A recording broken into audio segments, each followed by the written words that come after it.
Gabby's parents' lawsuits brought to us new information that was not generally known to the public.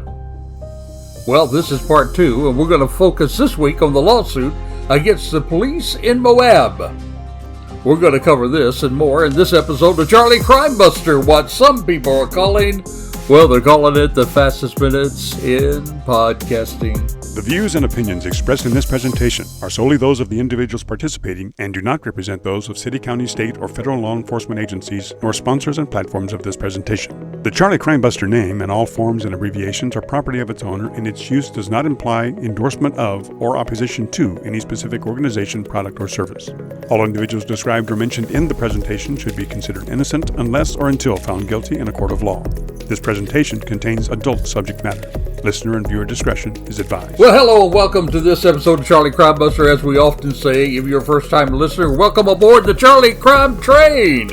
And if you're a seasoned listener, just sit down and enjoy the ride. We always invite you to reach out with a shout-out. You can reach me, charliecrimebuster@gmail.com, charliecrimebuster@gmail.com. We'd love to hear from you. Also, we always enjoy hearing from those folks who listen every week. Sometimes you give us good ideas about other podcasts. You also ask some really good questions. And additionally, sometimes you lodge an objection. It's a safe spot. You can do that. So whether you have questions or suggestions or maybe you just want to disagree, just reach out with that shout out. Hey, by the way, let me ask you to do me a favor, if you would please. We'd like to get the podcast out to as many people as possible. Part of that has to do with those algorithms out there. If you will give us a 5-star review, that will boost that algorithm and we will get our podcast out to more people. Just a way for you to help us, and we would be most appreciative if you could do that. It boosts our signal. Also, before we get into today's program, let me remind you to reach out to peacemakernetwork.com, peacemakernetwork.com. We call them our sponsors. You know, just a couple months ago, a good friend of mine who I used to work with on one of the police departments I worked with, well, his son followed him in the line of duty and was unfortunately shot in the line of duty. These brave men and women, they put on their badge and they go out and do their job and they face danger mostly every day, every week.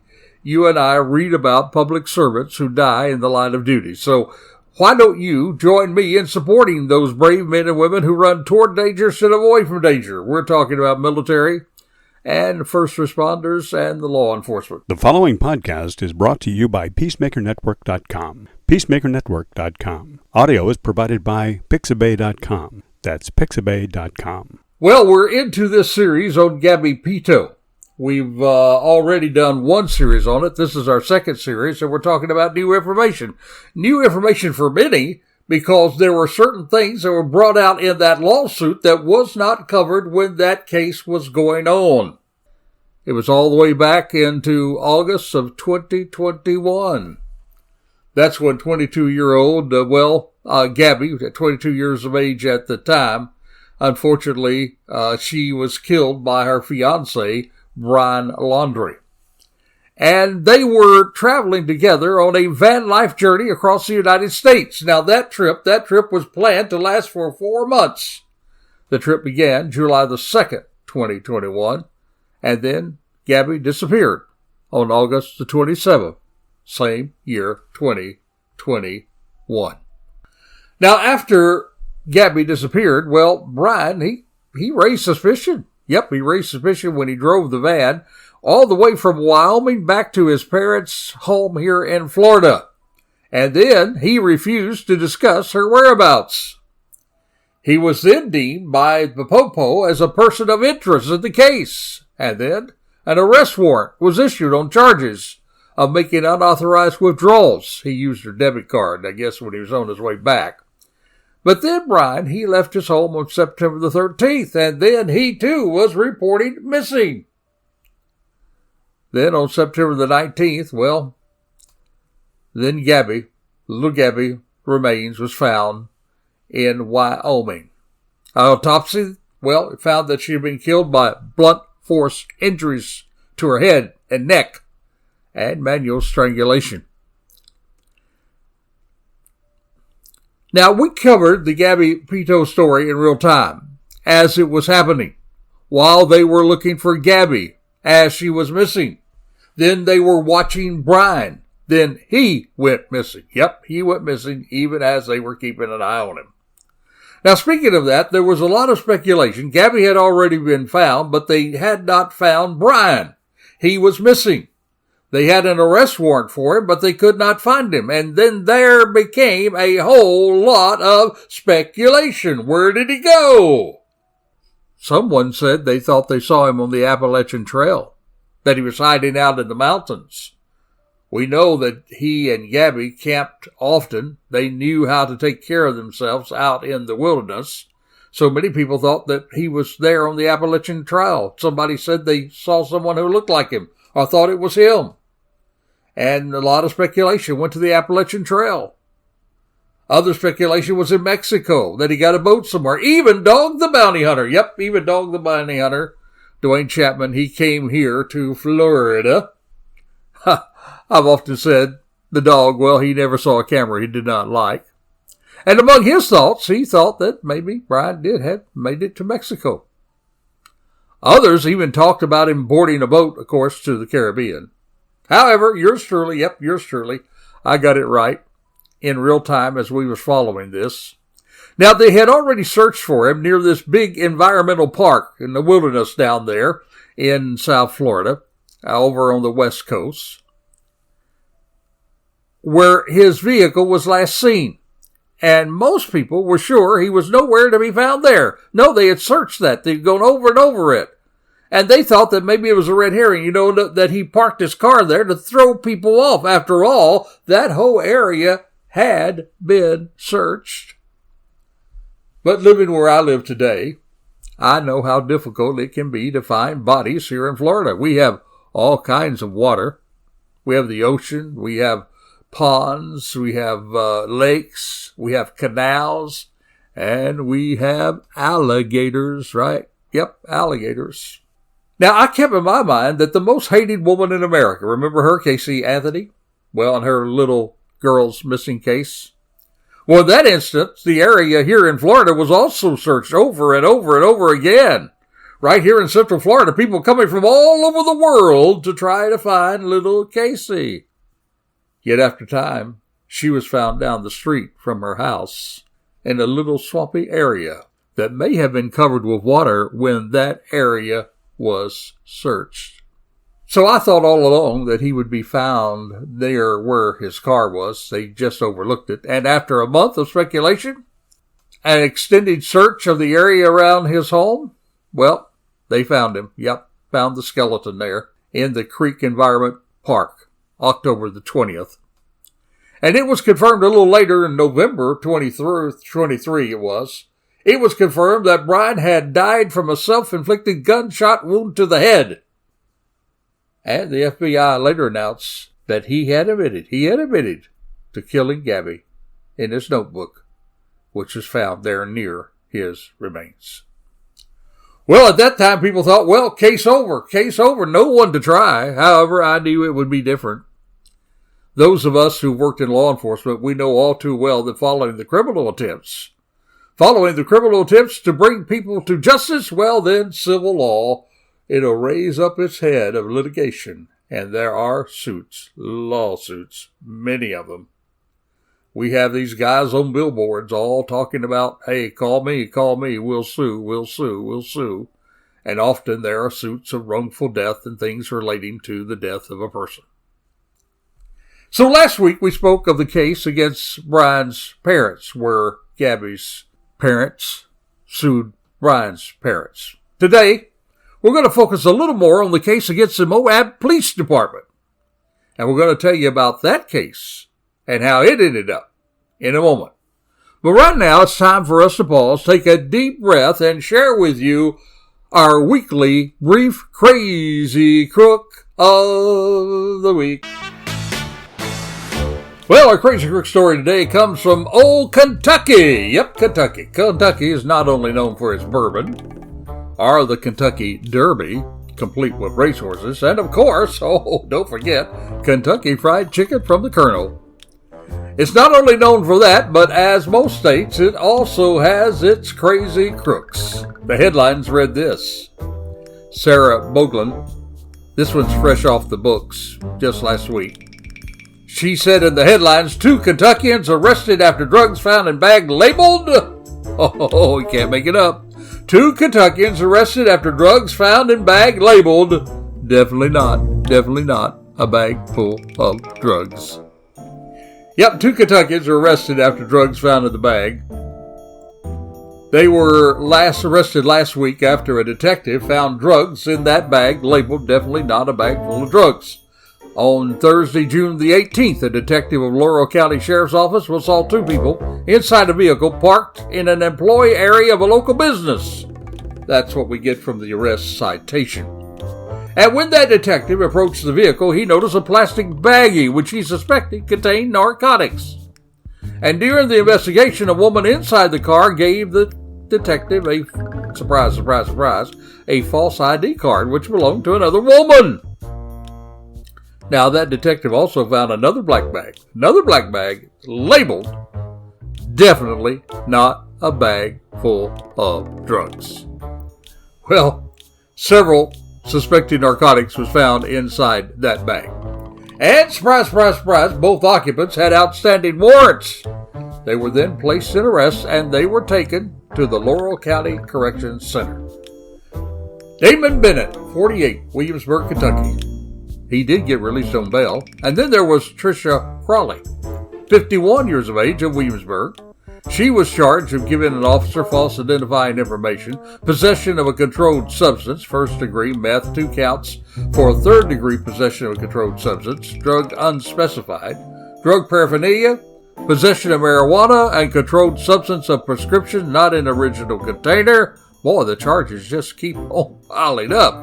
And Crawley, well, she's expected in court on June the 30th. June the 30th. Well, that's right around the corner, a couple of days from now. So these crazy crooks who made it easy for cops to find drugs in a bag marked definitely not a bag full of drugs, they are indeed Charlie Crimebuster's Crazy Crooks of the Week. Now, last week, we discussed the lawsuit that Gabby's family filed against Brian's parents. And it is important to remember that this was not a wrongful death suit.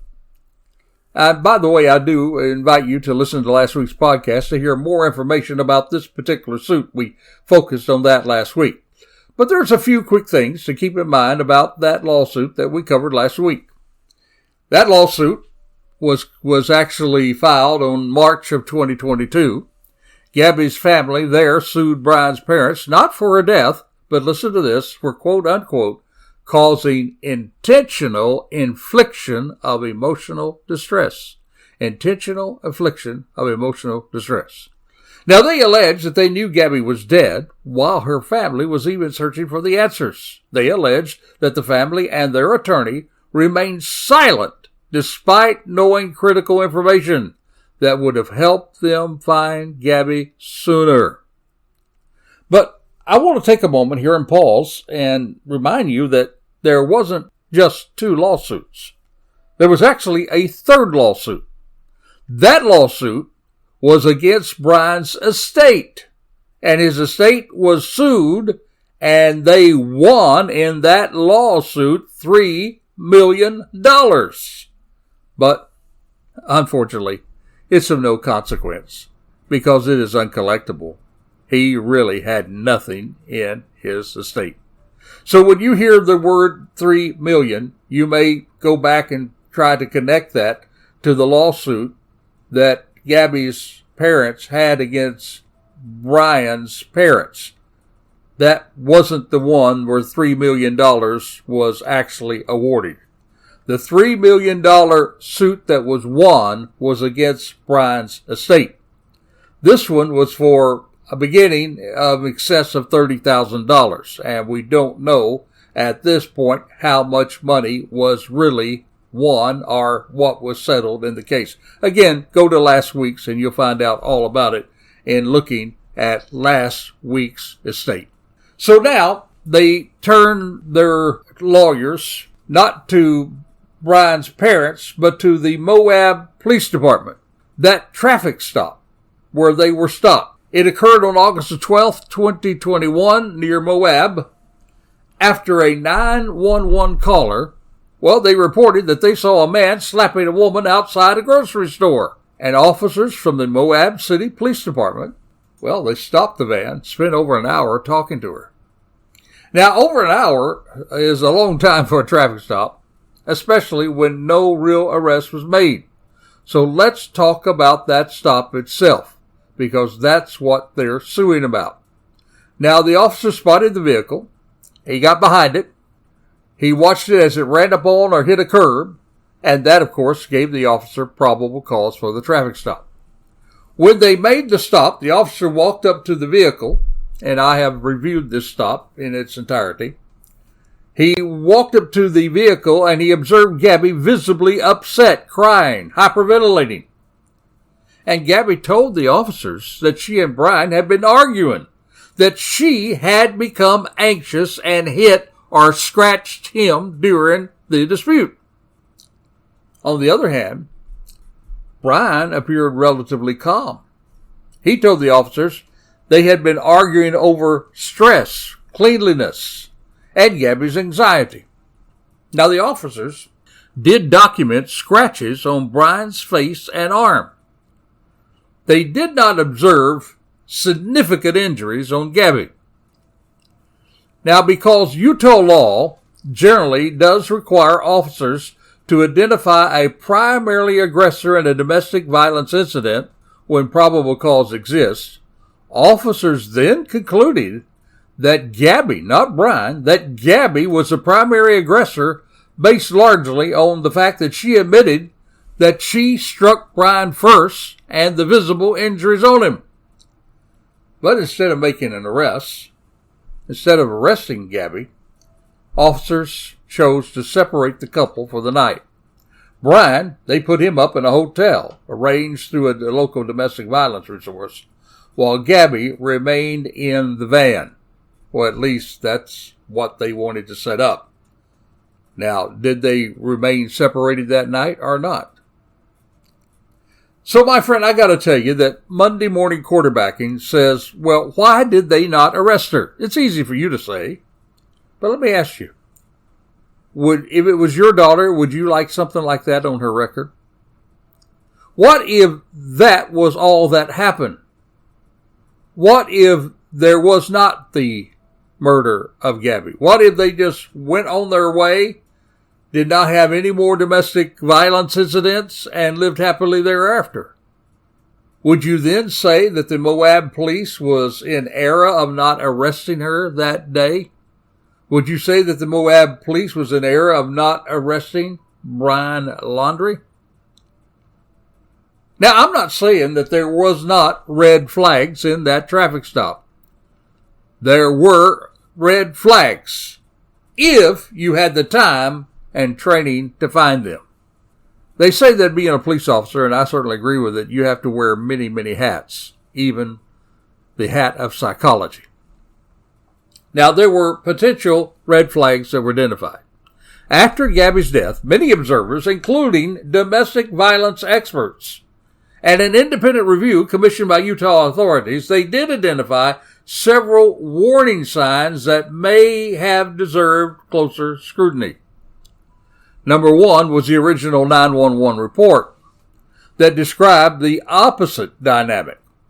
That caller said they saw a man hitting a woman, not a woman attacking a man. Now, the responding officers there that day, though, to be fair, were not fully aware of the caller's detailed description during the stop. That limited how they evaluated that incident. And then another red flag was not only the call from the 911 caller, but there was Gabby's emotional state. She appeared extremely distressed, crying almost continuously. Now, while emotional distress alone would not identify who actually initiated the violence, experts say it can be consistent with someone who is constantly experiencing coercion, fear, or ongoing abuse.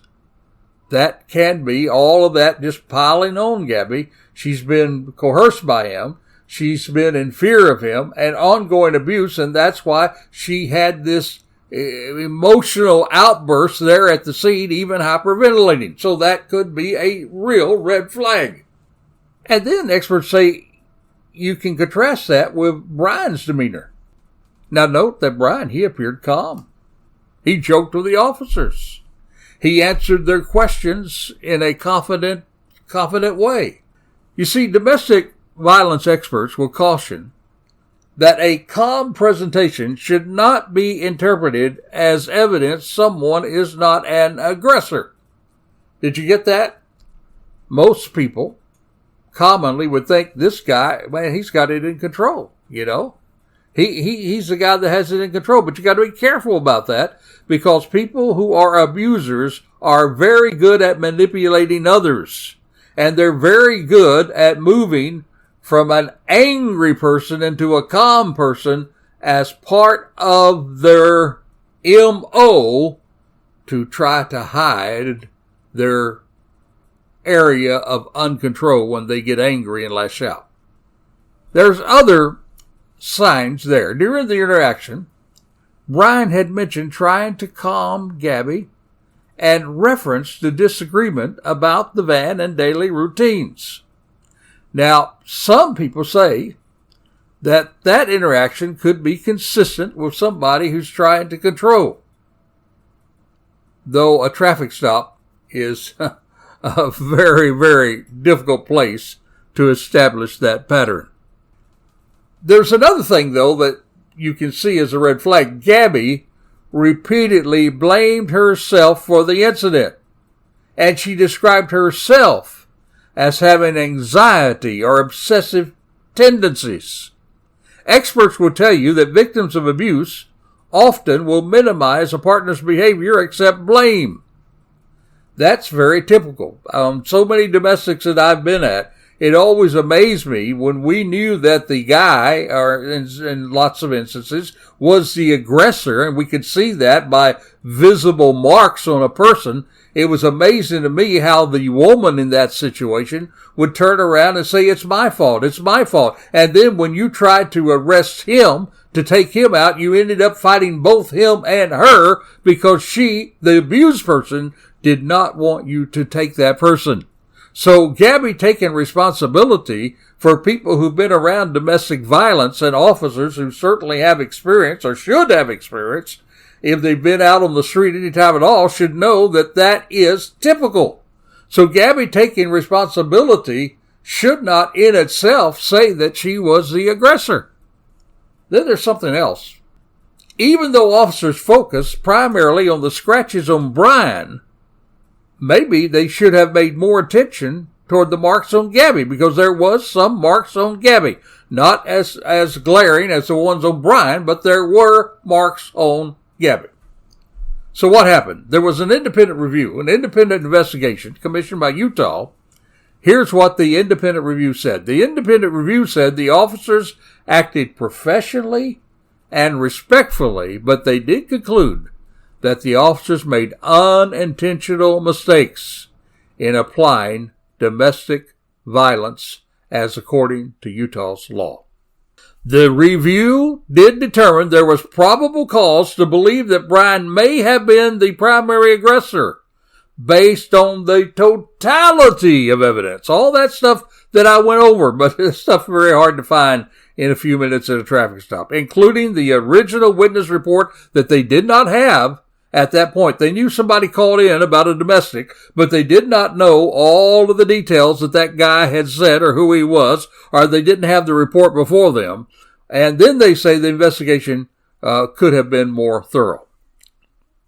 Now, it is important to distinguish that what was known during the traffic stop is different from what became known afterwards. At the time, officers only had the information available at the scene and had not yet connected that case to any later crime. Well, what happened then? Then Gabby's parents came and they said, well, this thing may have been stopped if they had really known what they were doing. So they filed a $50 million wrongful death claim. That should not surprise you. When these lawsuits, they always go after the big pockets, and now they're going after the Moab Police Department. They allege that officers failed to recognize those signs. They claimed that police misidentified the primary aggressor and failed to follow proper procedures. They stated that officers overlooked witness statements, that they failed to apply domestic violence protocols in the situation. Even if they thought that Gabby was the aggressor, she should have been arrested. Maybe if she had been arrested, maybe even though they might have arrested the wrong person, at least they would have been a halt in this crazy thing that was going on between Gabby and Brian. The family's attorney argued that proper intervention at that time may have saved Gabby's life. Now, again, independent investigators found mistakes were made during the stop, so the debate is over whether those mistakes legally caused Gabby's death. Well, what did the city say? The city comes back and they say this. They say that these officers actually acted reasonably based on what they knew at the time. Now, I've said often, folks, it would just be great if we had these crystal balls that were there in police in police vehicles, that you could look at this crystal ball and you could kind of predict the future, or you could look back at the past. Well, I know that the modern era, we would say it would be great if we could travel through time, or maybe we had a time machine and we could go back and we could look at all these situations that happened with Gabby and Brian. Or we could go in the future and we could see that he would one day put his arms or hands around her neck and strangle her and hit her with something. It would be great if we could see into the future, but cops do not have a time machine. We cannot travel in time to the past. We can only look at that information that is right there at that time that we can see. And I've been in those shoes. I know how it is. I know how puzzling it can be when you go to domestic, sometimes even to find out who the aggressor is. It's he said, she said most of the time, and those are hard things to find. So, what happened? What happened in this suit? Well, government immunity. Protection becomes a central issue. In November of 2024, a judge dismissed the case under Utah's government immunity laws. The judge did say that the family had a plausible argument that police actions could have contributed to the outcome, but in this situation, immunity prevented liability. Immunity prevented liability. And, of course, the family did appeal, and that case went later to the Supreme Court for a review. So, this really was it was beyond money. The family statements repeatedly emphasized that they were interested in reform and accountability, and we understand that. They even have an organization now, a foundation about domestic violence. This lawsuit did give us ideas to really think about how police are handling domestic violence calls and the responsibility of family members after a crime. What should they do? What responsibility do people have when they know the truth? That was a lawsuit against Brian's parents. What responsibility did they have when they know the truth? They remained silent. The law says you can remain silent, but should they have been responsible to let her parents know that she was gone? Can you imagine being Gabby's parents when they did not know where she was? They did not know if she was hurt. They did not know if she was dead. But then the lawsuit against the Moab police said, what responsibility do institutions have when these warning signs appear? Well, folks, the bottom line is this. For Gabby Petito's family, that criminal case ended with Brian Laundrie's death. The civil suits, though, they became something else entirely. We looked at a search for accountability, looking for answers, and the hope of course, that future tragedies might be prevented. So what lesson do we get? We get this, my friend. If you are involved in a toxic relationship and that relationship gets violent, you need to get out of that relationship. If you know somebody who's in a toxic relationship and there's violence involved, you need to do what you can to get that person out of that relationship. There are a lot of great resources to help people who are involved in domestic violence, and it happens all the time.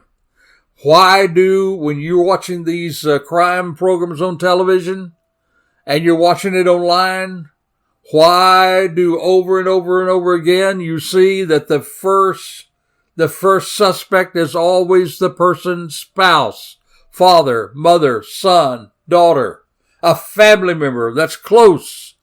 That's because of domestic violence is at such a height in this country.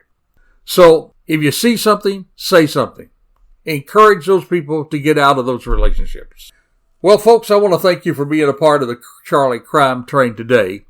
And until this time next time, this is Charlie Crimebuster reminding you, be safe, be alert. For the life you save, it may be your very own. You have been listening to Charlie Crimebuster. We would like to thank our sponsor, the Peacemaker Network, and also encourage you to support the first responders, military, and law enforcement personnel by contributing to the Peacemaker Network. That's peacemakernetwork.com. All music and sound effects are courtesy of pixabay.com. That's pixabay.com. You can also support us by subscribing to our YouTube channel, tag @CharlieCrimebuster, and then click the subscribe button. By doing so, you'll be notified each time we drop one of our shows. Another more convenient way for you to listen to our podcasts, or for you to say to your smart speaker, play Charlie Crimebuster. If you have comments or suggestions, we would love to hear from you, so please send them to charliecrimebuster@gmail.com. That's charliecrimebuster@gmail.com. Or you can call or text us at 407-917-2211. That's 407-917-2211. Thank you for listening, and we hope that you will join us again for another exciting crime episode with Charlie Crimebuster.